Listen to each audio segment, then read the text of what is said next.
News is your local election headquarters. Former President Donald Trump is attempting to tie Vice President Kamala Harris to the Biden administration's chaotic and deadly withdrawal of U.S. soldiers from Afghanistan 3 years ago. Skylar Henry has more details from the White House. Present. Former President Donald Trump stood alongside family of service members killed during the U.S. withdrawal from Afghanistan and laid a wreath at Arlington National Cemetery. It was 3 years ago today, a suicide bomb attack at the Kabul airport killed more than 100 Afghans and 13 U.S. service members.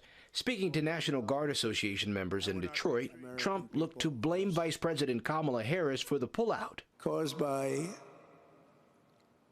Kamala Harris, Joe Biden, the humiliation in Afghanistan set off the collapse of American credibility and respect all around the world. During his administration, Trump signed a withdrawal agreement with the Taliban that the Biden administration carried out. Vice President says she was that last person in the room on that decision. Is that failure also hers? We've got to stop assigning partisan blame on fundamental things like our national security. The Harris campaign tells CBS News the vice president will start focusing more on foreign policy as she works to persuade more voters that she's ready to become commander-in-chief. Harris returns to the campaign trail later this week with a bus tour of Georgia. Her campaign sees it as a state that's in play and where they're willing to spend some of the more than $500 million already raised on advertising and get out the vote efforts.